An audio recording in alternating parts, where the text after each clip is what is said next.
السلام علیکم ورحمۃ اللہ وبرکاتہ. کیسے ہیں سب لوگ؟ الحمد للہ، امید کرتی ہوں خیریت سے ہوں گے. اچھا، کل ہم نے پڑھا تھا ابو جہل کے بارے میں. سب سے پہلے کہ ابو جہل جب بھی نماز پڑھتے دیکھتا حضور پاک صلی اللہ علیہ وسلم کو تو ہمیشہ روکنے کی کوشش کرتا تھا. ایک دفعہ اس نے ارادہ کیا کہ اب نماز پڑھتے ہوئے دیکھا حضور پاک صلی اللہ علیہ وسلم کو تو گردن رون دے گا. نعوذ باللہ. تو پھر اس کے بعد جب وہ اس ارادے سے آگے نکلا تو ایڑی کے بل پلٹ رہا تھا وہ، اور دونوں ہاتھوں سے اپنا بچاؤ کر رہا تھا. تو لوگوں نے کہا کہ اے ابو جہل، آپ کو کیا ہو گیا ہے؟ اس نے کہا، میرے اور رسول صلی اللہ علیہ وآلہ وسلم کے درمیان آگ کی خندق، ہولناکیاں اور پر ہے. رسول اللہ صلی اللہ علیہ وآلہ وسلم نے فرمایا کہ اگر وہ میرے قریب آتا تو فرشتے اس کا ایک ایک عضو یعنی ایک ایک باڈی پارٹ اچک لیتے. مشرکین نے بہت زیادہ تکالیف دینا شروع کر دی تھی تب تک رسول پاک صلی اللہ علیہ وآلہ وسلم کو بھی، اور جو لوگ مسلمان ہوتے چلے جا رہے تھے ان سب کو، تاکہ یہ والا جو کام ہے یہ رک جائے. مسلمانوں کو ذلیل و رسوا کر رہے تھے یہ مشرکین، ان کی مال اور جان کو خطرے میں ڈال رہے تھے، دھمکیاں دے رہے تھے. کسی کو گھر سے نکالا جا رہا تھا، کسی کو جلتے ہوئے انگاروں پہ لٹایا جا رہا ہے، کسی کی گردن میں رسی ڈال کر پورے شہر بھر میں گھمایا جا رہا ہے. مطلب کوئی راستہ انہوں نے ظلم و تشدد کا چھوڑا نہیں تھا، اتنی انتہا کر رہے تھے. لیکن مسلمانوں کا ایمان اپنی جگہ الحمدللہ قائم تھا. پھر حضرت عمار بن یاسر رضی اللہ تعالیٰ عنہ کی فیملی کے بارے میں بتایا گیا ہے کہ وہ غلام تھے، تو انہوں نے اور والدین نے ان کے اسلام قبول کر لیا تھا. تو وہی والی بات کہ ان کے اوپر بھی بہت زیادہ ظلم ہونے لگا. تو جب یہ رسول اللہ صلی اللہ علیہ وآلہ وسلم نے دیکھا تو فرمایا کہ آل یاسر، صبر کرنا، تمہارا ٹھکانہ جنت ہے. پھر حضرت یاسر رضی اللہ تعالیٰ عنہ اور حضرت سمیہ رضی اللہ تعالیٰ عنہ جو کہ والدین تھے حضرت عمار بن یاسر رضی اللہ تعالیٰ عنہ کے، وہ انہوں نے شہادت کا درجہ پایا. اور حضرت سمیہ رضی اللہ تعالیٰ عنہ سب سے پہلی شہیدہ تھی اسلام کی. اچھا، اللہ کی راہ میں ظلم و جبر برداشت کرنے والوں کی لسٹ تو بہت لمبی ہے، اور ان کے ساتھ جو ظلم کیا گیا اس کی لسٹ بھی بہت زیادہ لمبی ہے. کئی صحابہ کرام رضی اللہ تعالیٰ عنہم اس کا شکار ہوئے. ایسے ماحول میں حضور صلی اللہ علیہ وآلہ وسلم نے حکمت کا تقاضا یہ سمجھا کہ جو بھی اسلام قبول کر رہے ہیں وہ لوگوں پر ظاہر نہ ہونے دیں، قولن بھی اور عملن بھی. یعنی کوئی بات بھی ایسی نہ کریں اور کوئی کام بھی ایسا نہ کریں کہ جس سے ان کو دوسروں کو پتا چلے کہ یہ اسلام قبول کر رہے ہیں، کیونکہ ان کو بہت زیادہ مشکلات فیس کرنی پڑی تھی جب اظہار ہو جاتا ہے اس بات کا کہ انہوں نے اسلام قبول کر لیا ہے. لیکن خود حضور پاک صلی اللہ علیہ وآلہ وسلم کھلم کھلا مشرکوں کے سامنے تبلیغ بھی کرتے تھے اور اپنی عبادت بھی کرتے تھے.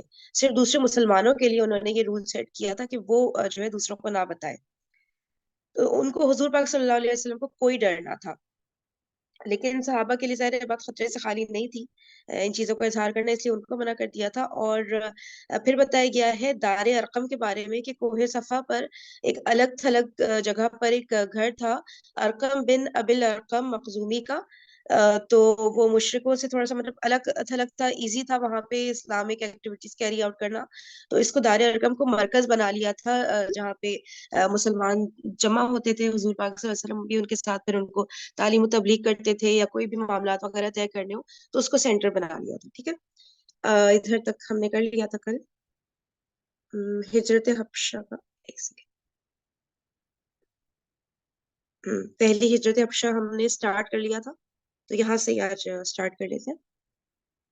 جی، کوئی ریڈ کرنا چاہے گا پہلی ہجرت حبشہ سے؟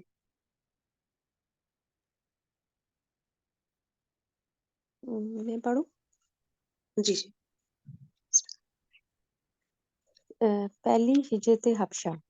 جور و ستم کا مذکورہ سلسلہ نبوت کے چوتھے سال کے درمیان یا آخر میں شروع ہوا تھا، اور ابتداً معمولی تھا مگر دن بدن اور ماہ بہ ماہ بڑھتا گیا، یہاں تک کہ نبوت کے 5ویں سال کا وسط آتے آتے اپنے شباب کو پہنچ گیا، حتیٰ کہ مسلمانوں کے لیے مکہ میں رہنا دوبر ہو گیا، اور انہیں ان تہم و ستم رانیوں سے نجات کی تدبیر میں سوچنے کے لیے مجبور ہو جانا پڑا.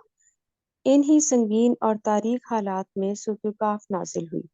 یہ اصلاً تو مشرکین کے پیش کردہ سوالات کے جواب میں تھی، لیکن اس میں جو 3 واقعات بیان کیے گئے ان واقعات میں اللہ تعالیٰ کی طرف سے اپنے مومن بندوں کے لیے مستقبل کے بارے میں نہایت بلیغ اشارات تھے۔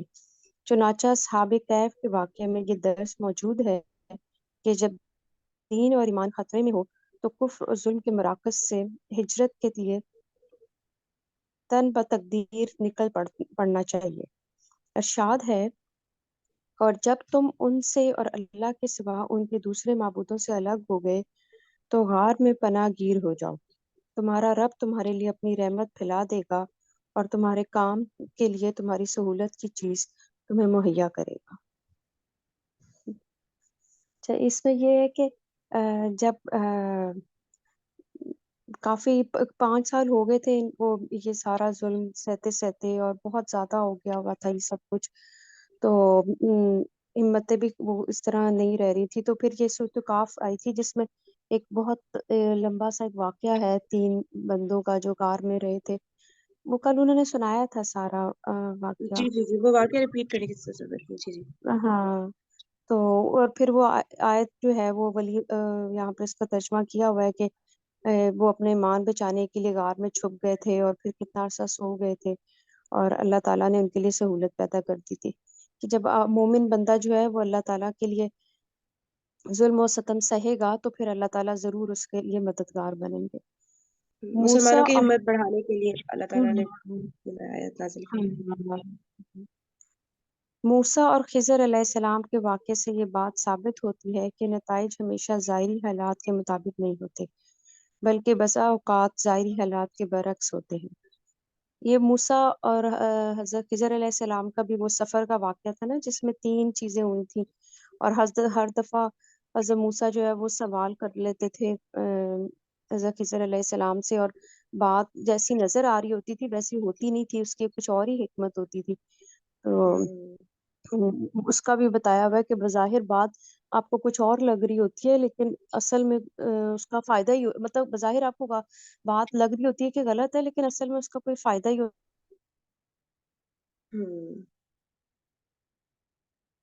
آواز کٹ گئی مریم آپ فیوچر بھی کی۔ اللہ تعالیٰ کو ہی پتا ہوتا ہے، جب آپ دیکھتے تھے تو جی جی صحیح۔ اس بات کی طرف لطیف اشارہ کرنا مسلمانوں کے خلاف اس وقت جو ظلم و تشدد برپا ہے اس کے نتائج بالکل برعکس نکلیں گے، اور یہ سرکش مشرکین اگر ایمان نہ لائے تو آئندہ انہی مقہور و مجبور مسلمانوں کے نام ہو کر سرنگو ہو کر اپنی قسمت کے فیصلے کے لیے پیش ہوں گے۔ مقہور ہوتا ہے جس پہ قہر کیا گیا، وہ انسان جس پہ قہر کیا گیا ہو۔ ذوالقرنین کے واقعے میں چند خاص باتوں کی طرف اشارہ ہے، یہ کہ زمین اللہ کی ہے، وہ اپنے بندوں میں سے جسے چاہتا ہے اس کا وارث بناتا ہے۔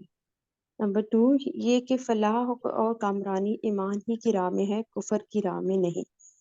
یہ کہ اللہ تعالیٰ رہ کے اپنے بندوں میں سے ایسے افراد کھڑے کرتا رہتا ہے جو مجبور اور مقہور انسانوں کو اس دور کے یاجوج و ماجوج سے نجات دلاتے ہیں۔ یہ کہ اللہ تعالیٰ کے صالح بندے ہی زمین کی وراثت کے سب سے زیادہ حقدار ہے۔ مطلب وہی بتائی ہوئی کہ حکمت حاکمیت جو ہے اور ساری پاور جو ہے وہ اللہ تعالیٰ کی ہے، تو اللہ تعالیٰ زمین دے گا آپ کو، آپ کو کامیابی دے گا، سب کچھ جو ہے یہ اللہ تعالیٰ کی مرضی ہے جس کو جو دے دے زمین پہ۔ یہ 3 واقعہ سورہ کہف میں نا، ایک اصحاب ہاں، کہف کا، دوسرا حضرت خضر علیہ السلام، حضرت موسیٰ علیہ السلام، تیسرا ہی ذوالقرنین کا۔ تو ہمیں چاہیے کہ اس کی تفسیر پڑھیں اور اس کی ڈیٹیلز جانیں، تو یہ بہت کافی ڈیٹیل میں ہے۔ ہاں، صحیح۔ جی پھر سورۃ کہف کے بعد سورۃ الزمر کا نزول ہوا اور اس میں ہجرت کی طرف اشارہ کیا گیا اور بتایا گیا کہ اللہ کی زمین تانگ نہیں ہے۔ جن لوگوں نے اس دنیا میں اچھائی کی، اس کا ترجمہ ہے، جن لوگوں نے اس دنیا میں اچھائی کی ان کے لیے اچھائی ہے اور اللہ کی زمین کشادہ ہے، صبر کرنے والوں کو ان کا اجر بلا حساب دیا جائے گا۔ ادھر رسول اللہ صلی اللہ علیہ وسلم کو معلوم تھا کہ اسہمہ نجاشی شاہ حجش، یہ اسہمہ جو ہے اس بادشاہ کا نام ہے، اور نجاشی جو حبشہ کا بادشاہ ہوتا تھا نا اس کو نجاشی ہی کہتے تھے، نام اس کا اسہمہ تھا۔ اچھا۔ ایک عادل بادشاہ تھا، یہ بڑا مشہور تھا کہ یہ بادشاہ جو ہے نا یہ بہت اچھا ہے اور اس کا سب کے ساتھ رویہ بہت اچھا ہے، تو وہاں کسی پر ظلم نہیں ہوتا، اس لیے آپ صلی اللہ علیہ وسلم نے مسلمانوں کو حکم دیا کہ وہ فتنوں سے اپنے دین کی حفاظت کے لیے حبشہ ہجرت کر جائیں۔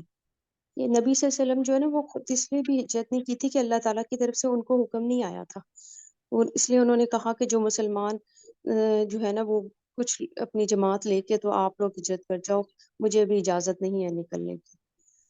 اس کے بعد ایک طے شدہ پروگرام کے مطابق رجب 5 نوی صحابہ کرام رضی اللہ عنہ کے پہلے گروہ نے حبشہ جانب ہجرت کی۔ اس گروہ میں 12 مرد اور 4 عورتیں تھیں۔ حضرت عثمان رضی اللہ عنہ بن عفان ان کے امیر تھے اور ان کے ہمراہ رسول اللہ صلی اللہ علیہ وسلم کی صاحبزادی حضرت رقیہ رضی اللہ عنہا بھی تھی۔ رسول اللہ صلی اللہ علیہ وسلم نے ان کے بارے میں فرمایا کہ حضرت ابراہیم علیہ السلام اور حضرت لوط علیہ السلام کے بعد یہ پہلا گھرانہ ہے جس نے اللہ کی راہ میں ہجرت کی۔ اسلام مطلب اپنے دین کے لیے بچانے کے لیے، اپنے ایمان کے لیے پہلے ان دونوں نے ہجرت کی تھی اور اس کے بعد حضرت عثمان اور حضرت رقیہ رضی اللہ عنہ نے ہجرت کی تھی۔ اچھا یہ بتائیے کہ یہ حضرت عثمان بن عفان وہی حضرت عثمان غنی جن کو ہم کہتے ہیں، ہوں انہیں کا پورا نام؟ ہوں اچھا اچھا، ٹھیک ہاں، ہے، صحیح۔ یہ پڑھے گا کوئی اور 2 پیج پڑھنے ہیں مجھے؟ جی پڑھنا کوئی ہے اور کسی ریڈ کرنا چاہے گا؟ ذرا پہلے میں کرتی ہوں۔ جی جی آپ کو۔ بسم اللہ الرحمن الرحیم۔ یہ لوگ رات کی تاریکی میں چپکے سے نکل کر اپنی نئی منزل کی طرف روانہ ہوئے۔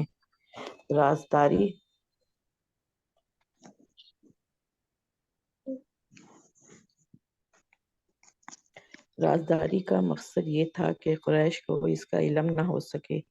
روح بھر کے احمد کی بندرگاہ شعیبہ کی جانب تھا۔ خوش قسمتی سے اچھا، وہاں رخ دو بحر احمر کا بتایا گیا، بحر احمر کی بندرگاہ یعنی ریڈ سی کی جو بندرگاہ تھی۔ بحیرہ احمر۔ خوش قسمتی سے وہاں 2 تجارتی کشتیاں موجود تھی جو انہیں اپنے دامن عافیت میں لے کر سمندر پار حبشہ چلی گئی۔ قریش کو کسی قدر بعد میں ان کی روانگی کا علم ہو سکا، تاہم انہوں نے پیچھا کیا اور ساحل تک پہنچے، لیکن صحابہ کرام آگے جا چکے تھے۔ اس لیے نامراد واپس آئے۔ ادھر مسلمانوں نے حبشہ پہنچ کر بڑے چین کا سانس لیا۔ اس سال رمضان شریف میں یہ واقعہ پیش آیا کہ نبی کریم صلی اللہ علیہ وسلم ایک بار حرم تشریف لے گئے۔ وہاں قریش کا بہت بڑا مجمع تھا، اس کے سردار اور بڑے بڑے لوگ جمع تھے۔ آپ صلی اللہ علیہ وسلم نے ایک دم اچانک کھڑے ہو کے سورہ نجم کی تلاوت شروع کر دی۔ ان کفار نے اس سے پہلے عموماً قرآن سنا نہ تھا، کیونکہ ان کا دائمی وتیرہ قرآن کے الفاظ میں یہ تھا کہ اس قرآن کو مت سنو اور اس میں خلل ڈالو اور دھم مچاؤ تاکہ تم غالب رہو۔ اچھا، اس پیراگراف میں وہی بتایا گیا کہ جو انہوں نے ہجرت کی حبشہ کی طرف مسلمانوں نے، کیونکہ بہت زیادہ ان کے اوپر ظلم و جبر ہو رہا تھا نا، تو اور قریش کو آئیڈیا ہو گیا تھا تو وہ بھی ان کے پیچھے میرے خیال سے نکلے، یہی بتایا گیا نا۔ لیکن تب تک کشتیاں جا چکی تھی تو سکون کا سانس لیا وہاں پہنچ کے مسلمانوں نے کہ ان سب حالات سے نکلے وہ نا۔ پھر بتایا گیا کہ حضور پاک صلی اللہ علیہ وسلم نے تلاوت کی سورہ نجم کی حرم شریف میں نا۔ تو یہ لیکن اچھا۔ جب نبی کریم صلی اللہ علیہ وآلہ وسلم نے اچانک اس سورت کی تلاوت شروع کر دی اور ان کے کانوں میں ایک ناقابل بیان رعنائی اور دلکشی اور عظمت لیے ہوئے کلام الہی کی آواز پڑی تو انہیں کچھ ہوش نہ رہا۔ سب کے سب گوش آواز ہو گئے اور کسی کے دل میں کوئی اور خیال ہی نہ آیا، یہاں تک کہ جب آپ صلی اللہ علیہ وآلہ وسلم نے سورہ کے اواخر میں دل ہلا دینے والی آیات تلاوت فرما کے اللہ کا یہ حکم سنایا کہ اللہ کے لیے سجدہ کرو اور اس کی عبادت کرو، اور اس کے ساتھ ہی سجدہ فرمایا تو کسی کو اپنے آپ پر قابو نہ رہا اور سب کے سب سجدے میں گر پڑے۔ حقیقت یہ ہے کہ اس موقع پہ حق کی رہنمائی وجلال نے متکبرین و مستہزئین کی ہٹ دھرمی کا پردہ چاک کر دیا تھا، اور اس لیے انہیں اپنے آپ پہ قابو نہ رکھا گیا تھا اور وہ بے اختیار سجدے میں گر پڑے تھے۔ اچھا، اس میں قرآن کی آیات کا وہ بتایا گیا ہے کہ کتنا انفلوئنس ہوتا ہے کہ اللہ تعالیٰ کہتے ہیں نا قرآن کی آیات سے لوگوں کو دعوت دو نا، تو جب قرآن تلاوت کی جاتی ہے لوگوں کے سامنے تو بہت زیادہ ان پہ نا اثر ہوتا ہے۔ تو یہاں پہ یہ بتا رہے ہیں کہ بالکل ان کے ہوش اڑ گئے تھے، کیونکہ پہلے اس سے میرے خیال سے وہ قرآن کی تلاوت کرنا بھی چاہے حضور پاک صلی اللہ علیہ وسلم، تو یہ بتایا گیا نا کہ ادھم مچاتے تھے، شور مچاتے تھے، کہ مطلب سن ہی نہ پائے یہ جو سنے نہیں حرکتیں تھے کر رہے نا، وہ ہوتے تھے۔ سنتے ہی نہیں تھے۔ ہاں، تو وہ جب پہلے سے وہ تلاوت ہی نہیں کریں سنتے گے۔ سنے نہیں تھے، پھر جب سنے تو ان پہ اتنی زیادہ رقت طاری ہو گئی، مطلب قرآن کو وہ پڑھنے میں اتنا زیادہ ان کو اچھا لگا کہ وہ سب کے سب ان پہ قابو نہ رہا، اور وہ سب جتنے بھی تھے سب سجدے میں گر پڑے۔ تو اس میں ان کی حد اس میں یہ بھی ہے نا کہ بات ہمارے نبی پاک صلی اللہ علیہ وآلہ وسلم تلاوت کر رہے تھے نا، اور جب عالم با علم عالم با عمل ہوں، اور نبی پاک کی جس طرح سے شخصیت ہے، اتنے نرم مزاج اور اتنے زیادہ ہر کسی کے ساتھ کیا کہتے ہیں وہ پرخلوص ہو کے کرنا، اور پھر ان کی نیت بھی یہی تھی کہ میرے جو اپنے قبیلے کے ہیں وہ راہ راست پہ آ جائیں، تو وہ سارا خلوص سب کچھ بیچ میں تھا نا۔ تو جب انہوں نے تلاوت کیا تو پھر اس کا اثر تو ہونا تھا، تو بے شک اللہ بڑا اتنا اثر ہوا کہ سجدے میں گر پڑے۔ بعد میں کیا جب انہیں منظر ہوگا۔ احساس ہوا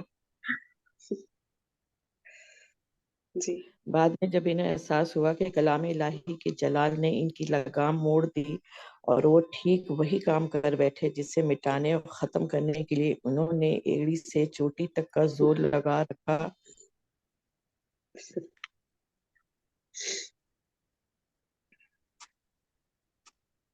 تھا، اور اس کے ساتھ ہی اس واقعے میں غیر موجود مشرکین نے ان پر ہر طرف سے عذاب اور ملامت کی بوچھار شروع کی، تو ان کے ہاتھوں کے طوطے اڑ گئے، اور انہوں نے اپنی جان چھڑانے کے لیے رسول اللہ صلی اللہ علیہ وآلہ وسلم پہ یہ افطرا پردازی کی، اور یہ جھوٹ گڑا کہ آپ نے ان کے بتوں کا ذکر عزت و احترام سے کرتے ہوئے یہ کہا تھا کہ یہ بلند پایا دیویاں ہیں اور ان کی شفاعت کی امید کی جاتی ہے، حالانکہ یہ سرن جھوٹ تھا جو محض اس لیے گڑھ لیا گیا تھا کہ تاکہ نبی کریم صلی اللہ علیہ وسلم کے ساتھ سجدہ کرنے کی جو غلطی ہو گئی ہے ان کے لیے ایک معقول عذر پیش کیا جا سکے، اور ظاہر ہے جو لوگ نبی صلی اللہ علیہ وآلہ وسلم پہ ہمیشہ جھوٹ گھڑتے اور آپ کے خلاف ہمیشہ وسیسہ کاری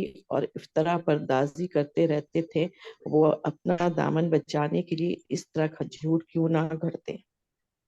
اچھا، یعنی کہ انہوں نے جیسے ہی سجدہ کیا تو ظاہر ہے سب لوگوں نے ان پہ لعنت ملامت شروع کر دی ہوگی کہ جس چیز کے اگینسٹ سب سے زیادہ لوگ اسی کو جو ہے آپ نہیں، نے وہ ایکسپٹ مطلب کر اپنے لیا۔ آپ غلطی پہ کر بیٹھے۔ خود نہیں وہ ان کو ہو رہا تھا۔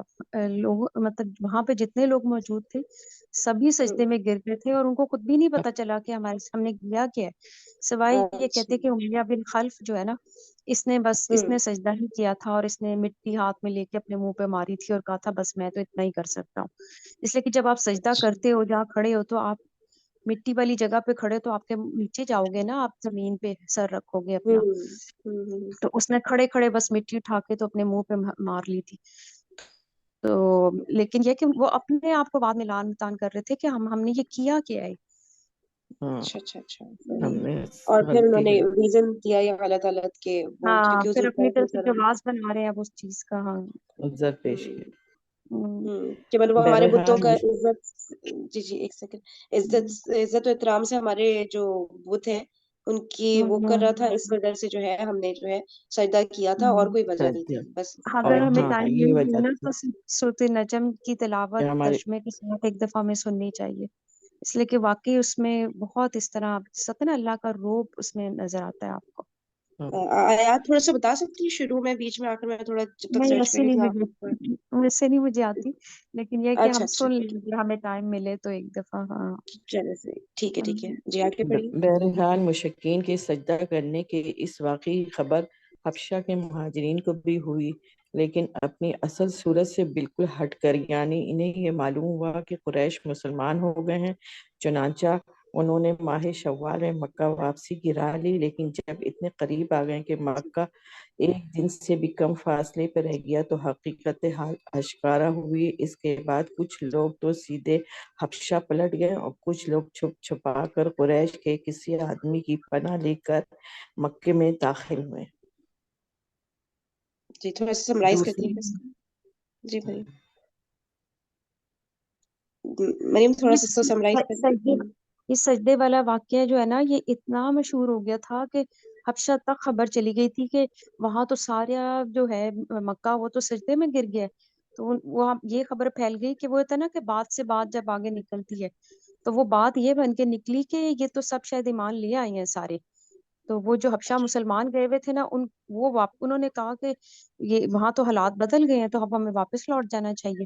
تو وہ تو وہاں سے اس چکر میں واپس لوٹ گئے کہ بھئی وہاں تو سب ٹھیک ہو گیا حالات، تو چلو ابھی اپنے ملک واپس چلتے ہیں۔ تو وہ جب پلٹے ہیں تو ادھر پہنچے ہیں، تو ان کو پتا چلا کہ رستے میں قریب ہی تھے، تو ان کو پتا چلا کہ یہ تو ایسا تو کچھ بھی نہیں ہوا۔ تو پھر جو کہ اس میں لکھا ہوا کہ کچھ لوگ واپس پلٹ گئے تھے اور کچھ لوگ آ گئے تھے مکہ کے، اب ہم آ گئے ہیں تو مکہ ہی چلتے ہیں، اس طرح ہوا تھا۔ اچھا صحیح۔ دوسری ہجرت حبشہ، اس کے بعد ان مہاجرین پر خصوصاً اور اچھا مسلمانوں پر یہ جو آخری جملہ لکھا ہوا ہے نا کہ قریش کے کسی بندے کی پناہ لے کے مکہ میں داخل ہوئے، وہاں پہ ایک یہ رواج ہوتا تھا کہ جو بندہ اٹھ کے کسی بھی بندے کو جو ہے نا اگر اپنی پناہ میں لے لیتا تھا نا اور اس کا اعلان کر دیتا تھا، خاص طور پہ اگر وہ سردار ہو، تو پھر کسی کی جرت نہیں ہوتی تھی کہ جیسا وہ ایک پٹھانوں میں ہمارے ادھر ہے نا کہ یہ میرا مہمان ہے، تو وہ بے شک جس کا مرضی دشمن ہو اس کو کوئی ہاتھ نہیں لگا سکتا تھا۔ تو اس طرح وہاں پہ بھی یہ رواج تھا۔ تو وہ یہی بتا رہے ہیں کہ جب وہ واپس آئے تو رستے میں جب ان کو پتا چلا تو کچھ لوگ تو ڈر کے بھاگ گئے، لیکن کسی قریش کی انہوں نے بندے کی جو ہے اس نے ان کو پناہ میں لے کے، تو وہ اس نے ان کو مکہ میں پھر انٹر کر دیا تھا، اس لیے کہ وہ تو بڑے غصے میں تھے کہ یہ لوگ گئے کیوں یہاں سے، ہم تو ان کو چھوڑیں گے نہیں۔ تو وہ ڈر تو رہے تھے کہ ہم واپس آئیں گے تو ہمیں تو یہ چھوڑیں گے نہیں۔ پھر انہوں نے کسی کی پناہ لی، پھر وہ اپنے ادھر اعلان کر دیتا ہے کہ بھئی یہ میرے پناہ میں ہے، اس کو کوئی نہیں ہاتھ لگا سکتا۔ اس طرح ان کی بچت ہوئی تھی۔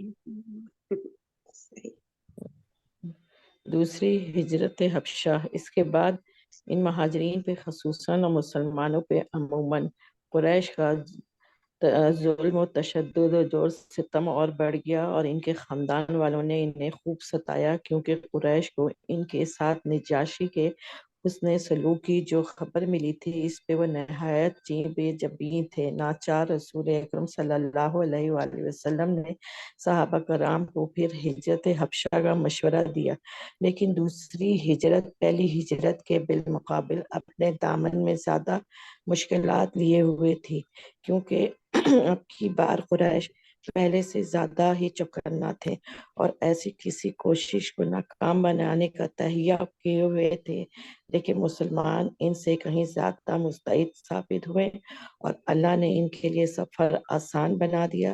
چنانچہ وہ قریش کی گرفت میں آنے سے پہلے ہی شاہ حبس کے پاس پہنچ گئے۔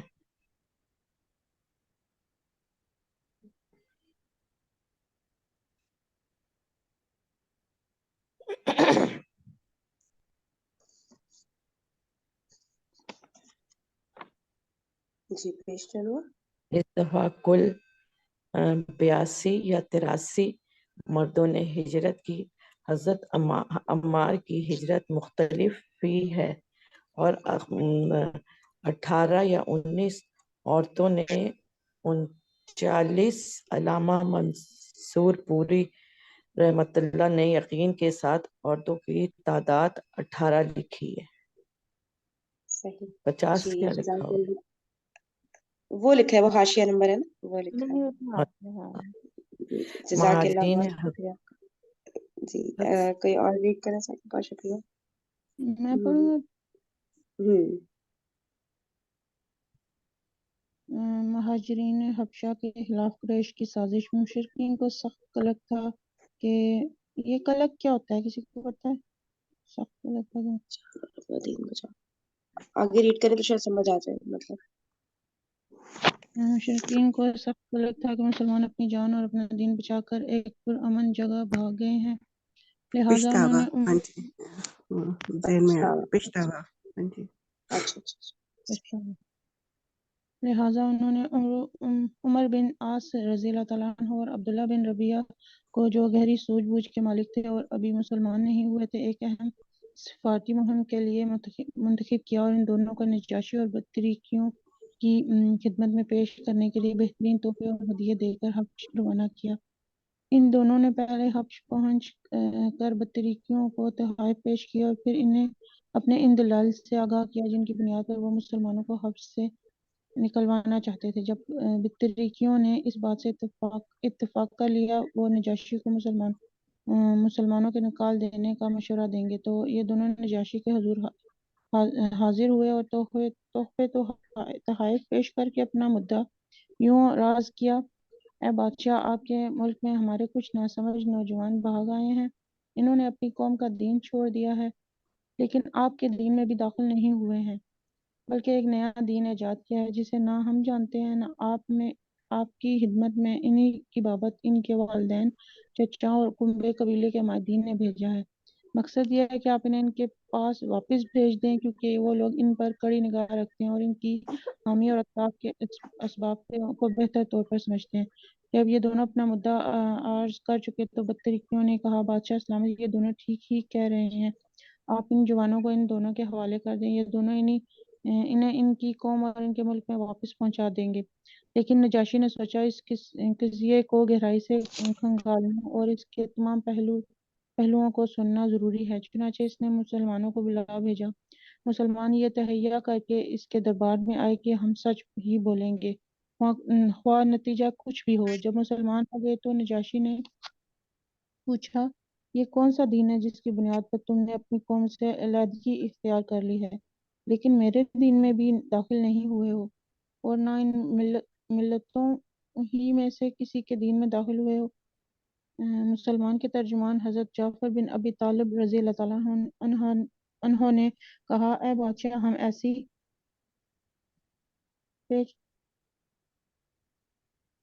قوم تھے جو جاہلیت میں مبتلا تھی، ہم بت پوجتے تھے، مردار کھاتے تھے، بدکاریاں کرتے تھے، قرابت داروں سے تعلق توڑتے تھے، ہمسایوں سے بدسلوکی کرتے تھے، اور ہم میں سے طاقتور کمزور کو کھا رہا تھا۔ ہم اسی حالت میں تھے کہ اللہ نے ہم ہی میں سے ایک رسول بھیجا۔ اس کی اعلیٰ نسبی، سچائی، امانت اور پاک دامنی ہمیں پہلے سے معلوم تھی۔ اس نے ہمیں اللہ کی طرف لایا اور سمجھایا کہ ہم صرف ایک اللہ کو مانیں اور اسی کی عبادت کریں، اور اس کے سوا جن پتھروں اور بتوں کو ہمارے باپ دادا پوجتے تھے انہیں چھوڑ دیں۔ اس نے ہمیں سچ بولنے، امانت ادا کرنے، قرابت جوڑنے، پڑوسی سے اچھا سلوک کرنے اور حرام کاری اور خون ریزی سے باز رکھنے کا حکم دیا، اور فحش میں ملوث ہونے، جھوٹ بولنے، یتیم کا مال کھانے اور پاک دامن عورتوں پر جھوٹی تہمت لگانے سے منع کیا۔ اس نے ہمیں یہ بھی حکم دیا کہ ہم صرف اللہ کی عبادت کریں، اس کے ساتھ کسی کو شریک نہ کریں۔ اس نے ہمیں نماز، روزہ اور زکوٰۃ کا حکم دیا۔ اسی طرح حضرت جعفر رضی اللہ تعالیٰ عنہ نے اسلام کے کام گنائے، پھر کہا: ہم نے اس پیغمبر کو سچا مانا، اس پر ایمان لائے اور اس کے لائے ہوئے دین خداوندی میں اس کی پیروی کی، چنانچہ ہم نے صرف اللہ کی عبادت کی، اس کے ساتھ کسی کو شریک نہیں کیا، اور جن باتوں کو اس پیغمبر صلی اللہ علیہ وآلہ وسلم نے حرام بتایا انہیں حرام مانا، اور جن کو حلال بتایا انہیں حلال جانا۔ اس پر ہماری قوم ہم سے بگڑ گئی، اس نے ہم پر ظلم و ستم کیا اور ہمیں ہمارے دین سے پھیرنے کے لیے فتنے اور سزاؤں سے دوچار کیا، تاکہ ہم اللہ کی عبادت چھوڑ کر بت پرستی کی طرف پلٹ جائیں، اور جن گندی چیزوں کو حلال سمجھتے تھے انہیں پھر حلال سمجھنے لگیں۔ جب انہوں نے ہم پر بہت قہر و ظلم کیا، زمین تنگ کر دی اور ہمارے درمیان اور ہمارے دین کے درمیان روک بن کر کھڑے ہو گئے، تو ہم نے آپ کے ملک کی راہ لی اور دوسروں پر آپ کو ترجیح دیتے ہوئے آپ کی پناہ میں رہنا پسند کیا، اور یہ امید ہے کہ اے بادشاہ، آپ کے پاس ہم پر ظلم نہیں کیا جائے گا۔ نجاشی نے کہا: وہ پیغمبر جو کچھ لائے ہیں اس میں سے کچھ تمہارے پاس ہے؟ حضرت جعفر رضی اللہ تعالیٰ عنہ نے کہا: ہاں۔ نجاشی نے کہا: ذرا مجھے بھی پڑھ کر سناؤ۔ اچھا، ابھی پورا اس میں منظر کھینچا جا رہا ہے کہ نجاشی کے پاس جب وہ جو ہجرت کر کے گئے تھے مسلمان، انہوں نے پورا ایکسپلین کیا کہ کیا ہوا ہے، کس وجہ سے انہوں نے اپنا ملک چھوڑا اور جو ہے وہاں پر آئے، ہجرت کرنے کا ریزن کیا تھا. اور وہ حیران ہو رہا تھا کہ تم میرے دین پر بھی نہیں ہو، نہ تم ان لوگوں کے دین پر ہو اس سے جو لوگ پہلے وہاں پر ہیں. اس سے پہلے یہ دیکھو نا کہ وہ جو مکہ والے ہیں وہ خلاف ہیں مسلمانوں کے، لیکن یہ کہ ان کا پیچھا بھی نہیں چھوڑ رہے. مطلب اگر آپ کے ملک سے اتنے لوگ نکل گئے ہیں جو مسلمان ہو گئے ہیں تو آپ کے لیے تو اچھا ہے نا کہ آپ وہ چلے گئے ہیں، آپ کے ادھر کم مسلمان ہو گئے ہیں. لیکن نہیں، وہ بھی پیچھے آئے اور نہیں، آپ کو ان کو نہیں پکڑ سکے. دوسری دفعہ نہیں پکڑ سکے تو وہ بھی مطلب ایک پورا ہے دریا کو پار کر کے کشتی میں بیٹھ کے جانا ہے آگے، تو وہ بھی پیچھے پیچھے آئے، بادشاہ کے لیے تحفے بھی لے کر آئے. مطلب صرف مسلمانوں سے نہیں، وہ تھے خوفزدہ ان کے مذہب سے کہ یہ کہیں پھیل نہ جائے. اور کیونکہ نجاشی نے پچھلی دفعہ ان کے ساتھ اچھا سلوک نہیں کیا تھا تو اس دفعہ تو ضروری فیور دے گا. اچھا اچھا اچھا، صحیح. گئے ہیں تو وہ مطلب وہ پورا آپ سین دیکھو تو وہ ہاں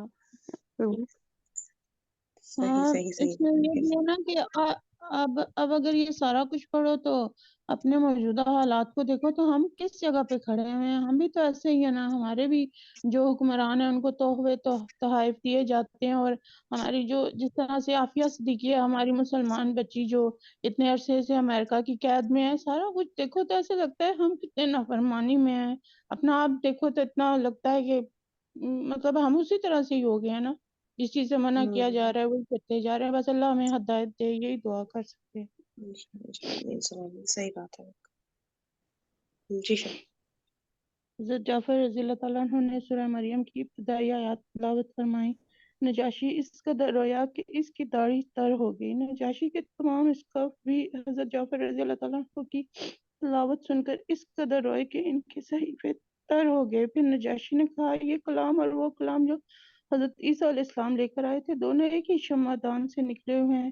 اس کے بعد نجاشی نے عمر بن عاص اور عبداللہ بن ربیعہ کو مخاطب کر کے کہا، تم دونوں چلے جاؤ، میں ان لوگوں کو تمہارے حوالے نہیں کر سکتا اور نہ یہاں ان کے خلاف کوئی چال چلی جا سکتی ہے. اس حکم پر وہ دونوں وہاں سے نکل گئے. لیکن پھر عمر بن عاص نے عبداللہ بن ربیعہ سے کہا، اللہ کی قسم، کل ان کے متعلق ایسی بات لاؤں گا کہ ان کی ہریالی کی جڑ کاٹ کر رکھ دوں گا. عبداللہ بن ربیعہ نے کہا، نہیں، ایسا نہ کرنا.